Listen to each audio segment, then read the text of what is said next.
Hi, this video is low-key based off of Dodie's Why I Love La La Land video from like 2016. I'll link it in the description because you should probably watch that because it's going to be about as focused as that was. So I was out running errands and I was trying to figure out what to do this week. I was at the bookstore because I had to buy some school stuff, and I was in checkout and I saw a display for A Star is Born. Now, I love A Star is Born. I saw the movie by myself because my friend canceled on me and I went anyway. And I've never been to a movie where I could not physically stop myself from openly sobbing before. I don't publicly ugly cry, usually. And I had to run errands after this particular movie viewing, and it was not easy trying to keep it together in Target. So I made a list, like Dodie did, which honestly, if I hadn't, this would be a lot less focused, about the things that I love about A Star is Born. The first thing I really loved about it was the filmmaking. Bradley Cooper, I think, this is his directorial debut, I believe. He did...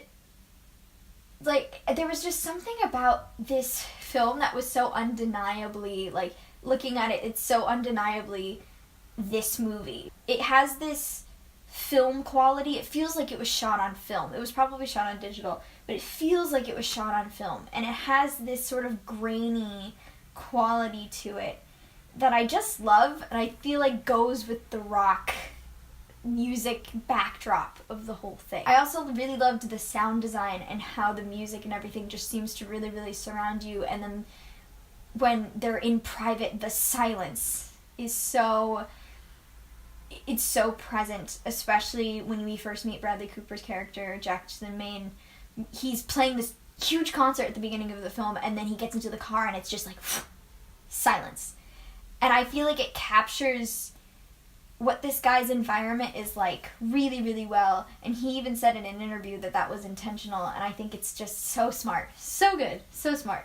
I really loved the theme of mental health and the performing arts, and how those two things tend to marry quite often. The substance abuse and alcohol abuse, it's not a uncommon story in situations like this, but I feel like this is the first one that really goes into it as like a theme and a subplot, and it's focused on.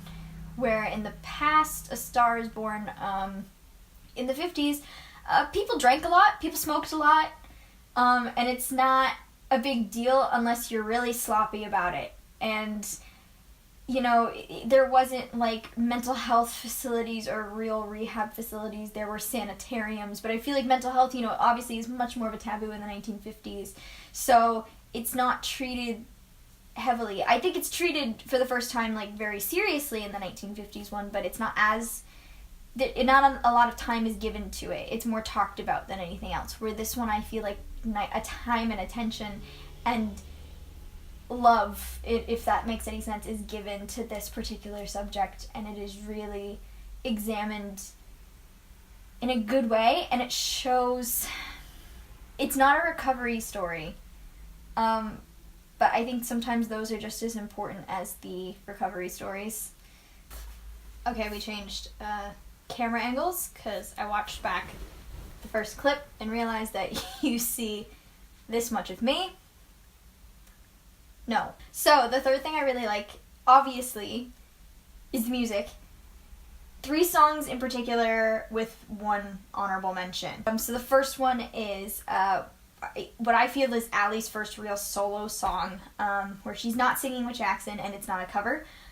It's Remember Us This Way. That Arizona sky, buried in your eyes.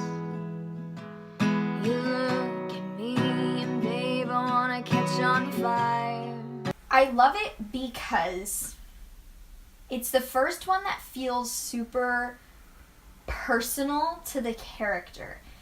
Because Shallow is the one that's basically the lead single off the album, and it's the one, you know, that's up for all the awards and everything. But I feel like that song could be pitched to any kind of rock or country artist, and it could work and fit.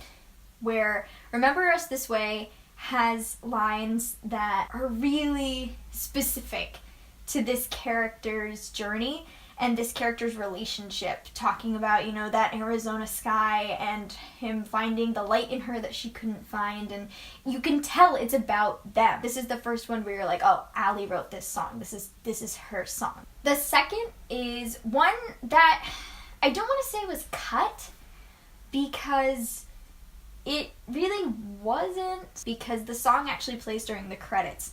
But if you listen to the soundtrack, they put little clips of dialogue in, and they kept in, I think, that cut scene. And I think it's supposed to be sung at their wedding reception. It's called Is That Alright? I want you to look right in my eyes, to tell me you love me, to be by my side. And I just love this because I love that wedding scene a lot, because I feel like it's the last it's the moment before everything starts to go downhill a little bit for them. It's like a high point in their relationship. Granted, there was a warning sign before it, but this is like the last really, really good moment with them before things start to go really, really wrong. It's like a song that I wish, it makes me wish I was much older and getting married so I could sing it at my wedding. I love it so much, and it has this, I don't know any other way to explain it other than it has this feeling of home, and of home being a person, and I love that idea. The third one is, I'm not going to say I listen to it all the time, because if I did, I would be in tears all the time. But I feel like it's important mentioning, because it's probably her biggest number in the whole show, in the movie. Because this is a quintessential movie musical diva moment. It's something that's in all of these old musicals and all of these old Hollywood movies. It's, the park and bark moment, which is where you stand on the stage in the single spotlight and you sing this big number, and it's emotional, and it's everything that this story's been building up to, is this moment. And that's Never Love Again. If I could have ever said goodbye, would have said what I wanted to, maybe even cried for you. This whole scene, I could not keep it together. One, because Allie's hair, in the second half of the film, it's dyed this orange color, because she's, a pop star now, and she needs this image, and in the last scene, she's gone back to her natural brown color. And what I like is, because people say, oh, she goes back to herself, but I also think it's a connection to Jackson. When he first meets her, she has black paint in her hair, and he asks her about her hair, and she says, no, my hair's like your color. And so the fact that it's they have matching hair, it's something that connects them, and she goes back to that color, and it just, And then also, we have to talk about the editing in it, because people are going to know what I'm talking about. That one cut back to earlier, during that song, right before it ends. It gutted me. I did not know that editing could just rip my heart out of my chest and stomp on it. I never felt anything like that I felt when that cut hit. Oh. The honorable mention I want to talk about is, it's not a song they sing on screen, it's in the background, it's during a montage. It's called Music to My Eyes, and I just really love the writing in it. The fact that they do this sort of flipped lyrics thing, it's music to my eyes instead of music to my ears. I want to sing you a sunrise. I think it's so clever, and I love it so much. I love it. I think it's sweet. I think it describes them perfectly. It has, I feel that their sense of humor and their sense of banter is in the song, and it just feels like them, and I love it. It's so good. The final thing that really kind of put this movie in a special place in my heart.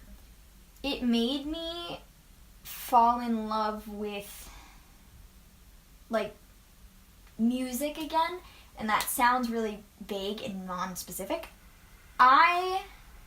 This time last year, was promoting an EP that I made.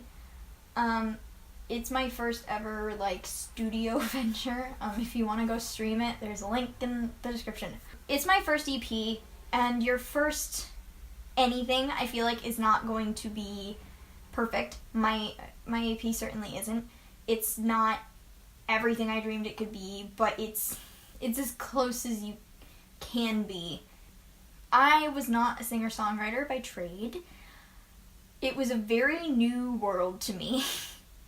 And I think my experience putting it together soured me towards songwriting, because I felt a lot of pressure, and I felt like nothing I wrote was very good, and I felt like anything I brought to the table was going to be brushed aside or changed or messed with, to the point where I wasn't recognizing stuff I'd made anymore. Watching Lady Gaga's character argue about wanting to remain herself in a music industry really connected with me. And watching her just write based off of what she's feeling, and watching her sit down and not talk about hooks or writing a hit or having to write something that people have to be singing along to. The fact that I don't think I ever saw any moment where anyone criticized her songwriting. Like, even when they recruited her, they said, your songwriting, it's real, it's raw. We like what you're doing. After seeing it, it made me feel inspired again to write and not worry about what other people's judgments were going to be. And it was about letting me write on my own and developing my own style before really bringing it to anybody else. I didn't know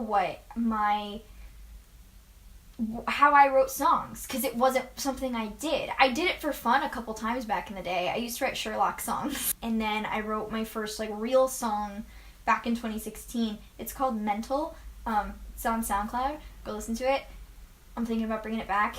When I first started writing the EP, I had a lot of ideas, and then after a while my brain started to seize up and nothing was coming out, and I wasn't inspired, and I was too nervous to do what I was supposed to be doing, which was writing for the EP. This sort of acceptance of, like, you don't have to be anybody other than yourself. Like, talent and having something to say is what makes an artist. It's not cranking out hit record after hit record after hit record. It's like, if people want to listen to what you have to say and people relate to what you have to say, that's really all that matters. It's about connection, and there was two people connecting, and it was them believing in each other as creators and as artists. And there was something so encouraging about that. And then seeing bits and pieces of myself in both of them. Allie with, like, the insecurity and the songwriting and stuff. And then Jackson with his, like, mental illness problems and his guilt and his anger towards the world. And I felt so much for both of them.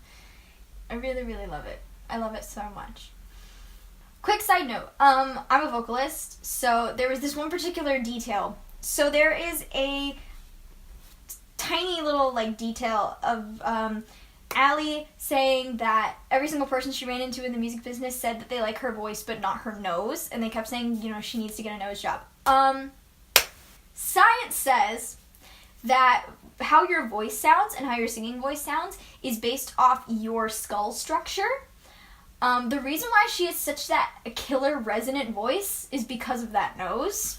So if they were to change the nose, it would ruin the voice. Just saying. Just saying. It's science. It's science. It's science.